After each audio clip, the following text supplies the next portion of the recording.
மூஷிக வாகன மோகனஹஸ்த சாமணகர்ண விளம்பிர சூத்திர வாமன ரூப மகேஸ்வர புத்திர விக்ன விநாயக பாத நமஸ்தை. இந்த 2025ஆம் ஆண்டு திருக்கணித பஞ்சாங்கத்தின் அடிப்படையில் 3 முக்கிய வருட கிரகங்களின் சஞ்சாரம் கிரக பெயர்ச்சி நடக்க இருக்கு.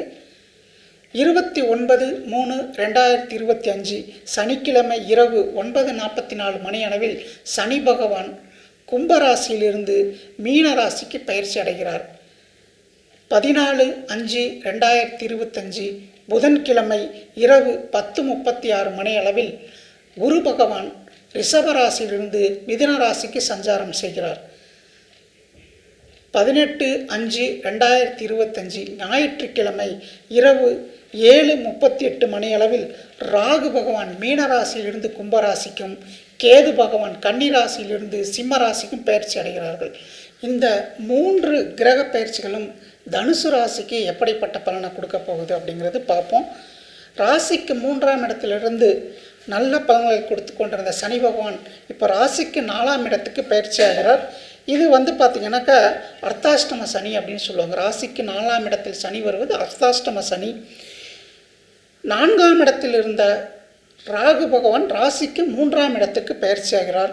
ராசிக்கு 7ஆம் இடத்தில் குரு, ராசிக்கு 9ஆம் இடத்தில் கேது. இந்த கிரக அமைப்பு தனுசு ராசிக்கு என்ன பலனை கொடுக்கும் அப்படின்னு பார்த்தீங்கன்னாக்கா, உடல்நிலையில் ரொம்ப ரொம்ப கவனம் தேவை. உடல் சம்பந்தப்பட்ட பிரச்சனைகள் தனுசு ராசிக்காரர்களுக்கு இப்போ ஏற்படுவதற்கான வாய்ப்புகள் உண்டு. வண்டி வாகனங்களில் மிக மிக கவனம் தேவை. தாய் தந்தையருக்கு மருத்துவ செலவுகள் செய்ய வேண்டிய அவசியம் ஏற்படும். ராசிக்கு 3ஆம் இடத்தில் ராகு இருக்கிறதுனால தோல் சம்பந்தப்பட்ட அலர்ஜி ஏற்படும், தோல் சம்பந்தப்பட்ட வியாதிகள் ஏற்படும். அதே போல் பார்த்திங்கன்னா வேலைக்கு போகிற இடத்துல தனக்கு மேல் இருக்கிறவர்களிடம் போட்டி பொறாமை ஏற்படும், மேலதிகாரிகளோட தொந்தரவு ஏற்படும். வேலை இழப்புக்கான அபாயம் இந்த காலகட்டங்களில் உண்டு. கணவன் மனைவிக்குள்ள ஒற்றுமை அப்படிங்கிறது இருக்கும். விட்டு கொடுத்து போகணும், இல்லை அப்படின்னாக்க பிரச்சனைகள் ஏற்படும். அதே போல் பார்த்திங்கன்னாக்க கூட வேலை செய்கிறவங்க இந்த காலகட்டத்தில் அவங்க செஞ்ச தப்புக்கு நீங்கள் தண்டனை அனுபவிக்கிற மாதிரி இருக்கும்.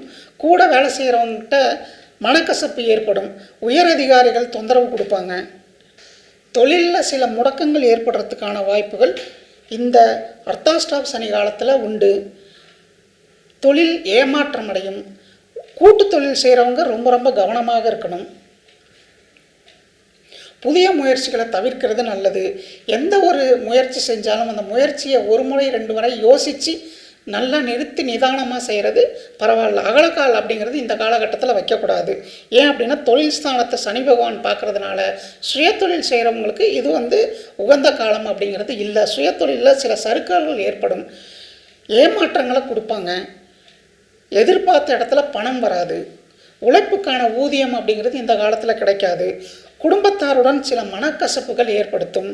கணவன் மனைவி உறவில் ஒருத்தருக்கு விட்டு கொடுத்து போனாக்க இது ஒரு நல்ல காலம் அப்படின்னு சொல்லலாம். நீண்ட நாள் திருமணமாகாதவர்களுக்கு இப்போ திருமணம் ஆகிறதுக்கான வாய்ப்புகள் உண்டு. அதே போல் பார்த்திங்கனாக்கா காசி ராமேஸ்வரம் இப்படி தொலைதூர தீர்த்த யாத்திரை போகணும்னு ரொம்ப நாளாக நினச்சிட்டு இருந்த தனுசு ராசிக்காரர்கள் இப்போ போகிறதுக்கான வாய்ப்புகள் கிடைக்கும். பணம் கொடுக்கல் வாங்கல ரொம்ப ரொம்ப கவனமாக இருக்கணும். பணம் ஏமாறுவதற்கான வாய்ப்புகள் இந்த காலகட்டங்களில் உண்டு. ரொம்ப நாளாக வராமல் இழுத்துக்கிட்டு இருந்த பணம் அப்படிங்கிறது உங்களுக்கு இந்த காலகட்டத்தில் சேர்ந்துடும். புதிய முயற்சிகள் சில அலைச்சலுக்கு பின் வெற்றியை கொடுக்கும். தொழில் முதலீடு அல்லது வெளியில் வட்டிக்கு பணம் கொடுக்கறது இந்த மாதிரி விஷயங்களில் ரொம்ப ரொம்ப கவனமாக இருக்கும். இந்த காலகட்டங்களில் ஜாமீன் கையெழுத்து போடாமல் இருக்கிறது ரொம்ப நல்லது. அர்த்தாஷ்டம சனி நடக்கிறதுனால சித்தர்களையும் ஜீவ சமாதிகளையும் வணங்கும் பொழுது இந்த அர்த்தாஷ்டம சனியோட பாதிப்பு அப்படிங்கிறது குறையும்.